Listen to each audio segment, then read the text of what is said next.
Whoa. Hi guys, welcome back to my channel. So today I have a friend. Hi. This is my friend Makita, and today's video is gonna be a little different. We're gonna be doing a story time video for you guys today. So yeah, Makita's here to help me tell the story because it involves the both of us because we both experienced this together. So just a little like heads up, there's gonna be some profanity in this video because I don't know, like I feel like we have to, like you have for the full effect. Yeah, for the effect of the this story, like we have to just a few. We'll try not to do too much, but there's gonna be a few here and there. I had an interview. Okay, yeah. So Makita had an interview, and first of all, this interview was at night. Yeah. Like that was weird, but whatever. I was just like, okay, because we live in Chicago, we go to school in Chicago, so I was like, I'm not going to let you, get on the train by yourself, so I'm going to come with you to your interview, and then once you're done, we can leave together. So we get on the train, and how long was the commute? It was like 45 minutes. Yeah, it was like a 45-minute commute, so we got on the train, and we went to the interview. I ended up having to stand outside. Yeah, that was kind of bogus. They had her waiting outside. Yeah, so the interview was for Lush, and like they had the, it was like inside the store. So they had all the candidate in the store, and like since I wasn't interviewing, I guess the lady didn't think that I should be in the store, so I ended up standing outside at like 8 o'clock at night, just waiting for it. But I was like, whatever, it was like in a nice neighborhood, so I didn't feel like I wasn't safe or anything like that.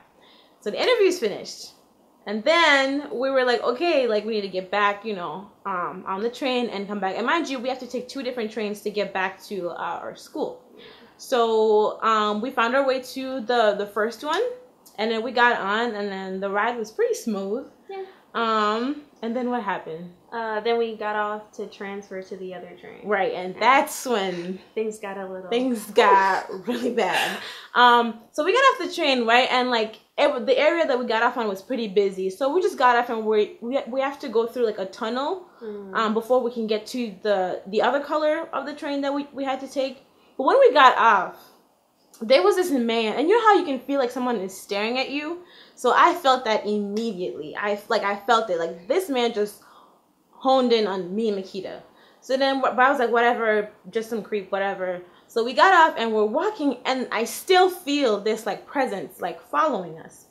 So we get off, and then we're walking through the tunnel, and then we get up, and then we're on the, what's that called, the platform? Yeah. So we're on the platform for the other train that we're waiting on. So we're standing there waiting for the train. I think the train was scheduled to come like 10 minutes from the time that we got onto the platform. So we're standing there waiting for this train, and then all of a sudden, this man that I saw like earlier, like, staring at us, he comes up to us and starts talking to us. Okay, so he walked up and he was like, do you have a boyfriend? So I was like, oh, we're together. Right. And like, you know how like you like do that like when you're out with your girlfriends, whatever, and then like a dude that you're not trying to talk to tries to talk to you, like, oh, sorry, like I'm taken or whatever. Yeah. So, and usually, they'll be like, okay, bye, like they'll leave you alone. But in this case, he got really interested. Yeah, like, he was like, He was like, oh, so you guys are together. He was like, who's the boyfriend? I was like, there's no boyfriend. We're together. We're both girls, like whatever. Yeah. Like, yeah. So then he was like, so y'all be like, what? He kept like doing this thing with his hand. He was like, so is it? I can't even. I was like, I think we knew what he was talking about, but we were just playing dumb. Like, we were just making like, I wear like my school stuff every day because that's all I own basically. Yeah. But so then I was wearing like the hat, whatever, and the name was right on it, and he was like, oh, so you guys go to this school, right? And I was just like, because like now this man knows like where we go to school, whatever. And then finally he was just like, I don't believe that you guys are girlfriends. And then he asked us to kiss. Yeah, that's what happened. He was like, you guys need to kiss.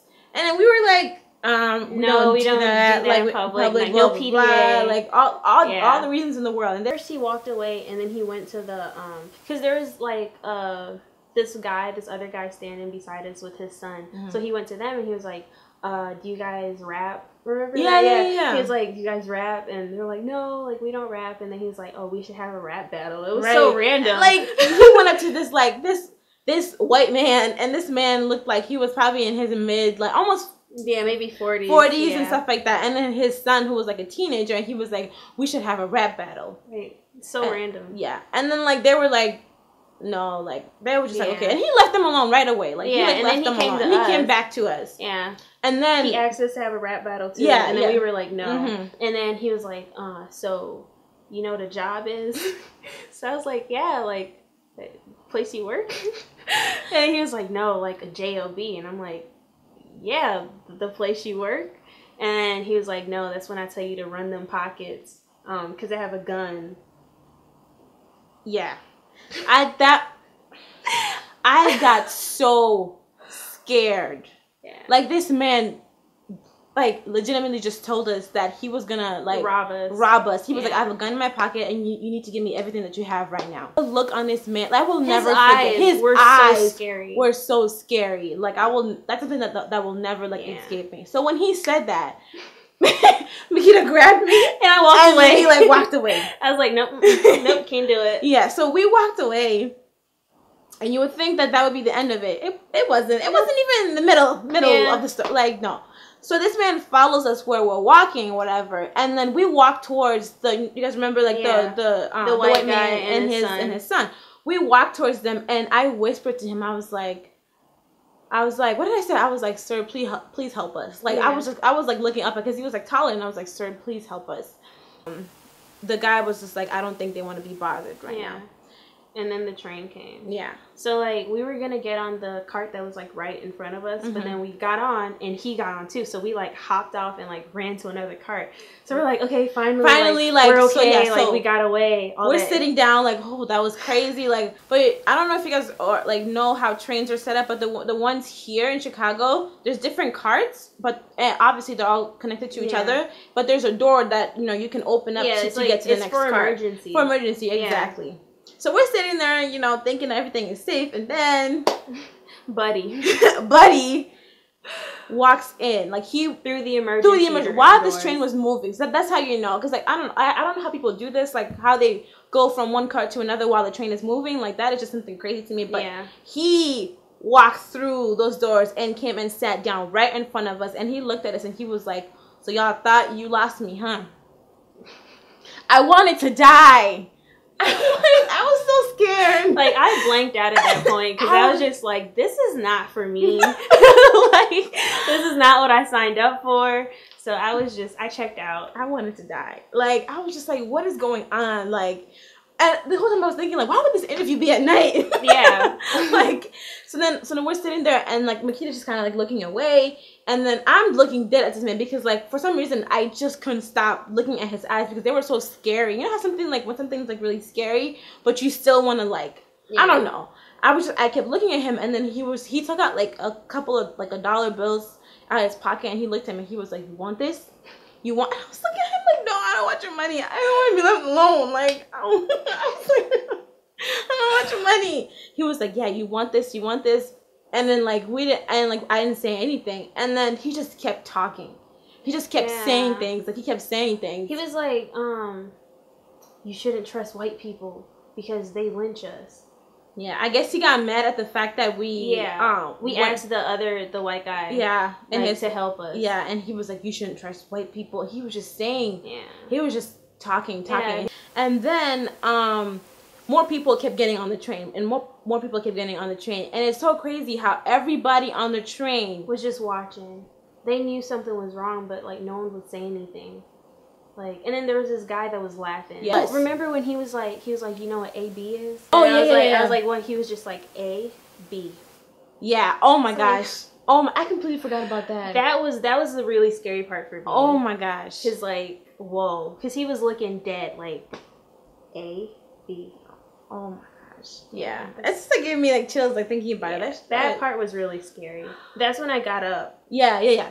So then, like, Makita got up, and then I got up too, because, you can stand on the train. So we were just, like, standing there, and he was just, like, he was, like, yeah, after he was saying that you guys shouldn't trust white people, all that stuff, and then he was saying, he's like, and you should also not call the police on people who are your color, your skin color, because he was also African American, and he was like, yeah, you shouldn't call the police on people who are your color and stuff like that, and then basically saying like he's going to kill us. Yeah, but we shouldn't tell. But we shouldn't tell. I was like leaning on the pole, so like there are people sitting behind me, and then Jackie was standing in front of me, and then the guy was standing like right there. Yeah. Before we got to the stop, he was on the phone, and he was like, yeah, he was like, yeah, they're getting off it. He was calling other people to meet him so that they could do whatever to us.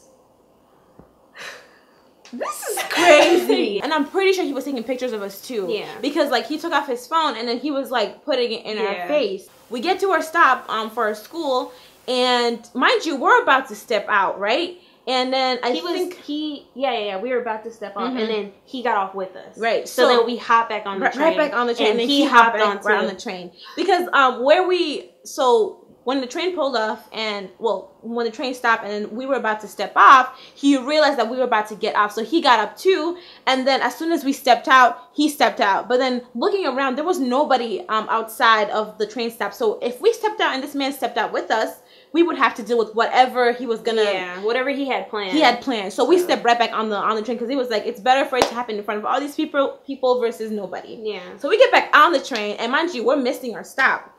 So the train keeps going, and this man is again standing there saying talking stuff. So then, like, the family that was sitting behind me, I was like, excuse me, sir, can you please call the police? This man's harassing us. So he was like, oh, why can't you call the police? I was like, if I take my phone out, he's going to see that I'm calling the cops. So then he was like, fine, I can call the cops for you. So he was just, like, telling the police, like, oh, there's an African-American male bothering two females. He described what we were wearing. This black guy got on the train, and he saw what was going on. Then finally he said something. So he was going back and forth with the guy, like, they don't want to be bothered, like, you should leave them alone, blah blah blah. And then like he was like, yeah, I'm gonna leave them alone. I'm gonna leave them alone, but like I just want to inform them. I just want to educate them. On what? You've been threatening and harassing us this whole entire ride. This train ride felt like it was 3 hours long, but it was probably like a 15-minute train ride. The longest 15 minutes. It was so long. So then finally, after, he was going back and forth with the guy, and I think that was a distraction. Yeah. Because as soon as our train, the train stopped at the next station, we hopped right back off. Yeah. And then as soon as he saw us going off, he got up to try to get off, but the doors closed. But yeah, the doors closed, so he couldn't. And then as soon as we got off, Jackie started crying. I started crying like a baby. I was so scared. Yeah. Oh my God, I've never been that terrified in my life. Because for someone to be threatening your life so boldly, like, that was crazy. Yeah. Don't go anywhere by yourself. Not in Chicago. Not in Chicago. Honestly, not anywhere, because it's just like, now you can't even know. But like, especially not that late. Not that late, yeah. Yeah, that was crazy. But we're here. We survived. We're alive. We're alive, thank God. But yeah, that was really crazy. Yeah, but so if you're ever getting harassed or anything like that, ask for help. And don't go anywhere by yourself, because it's just not. That's not. I couldn't imagine like if I was by myself for the interview. Like, he would probably kill me. Probably dead. And then I would have felt like shit for letting you go by yourself. Like, that's it. Thank you, Makita, for coming. It was nice to meet you guys. I will link Makita's Instagram and all that stuff down in the description box. So if you want to go follow her, you should go and do that. Thank you so much for watching, and I'll see you guys in my next video. Bye.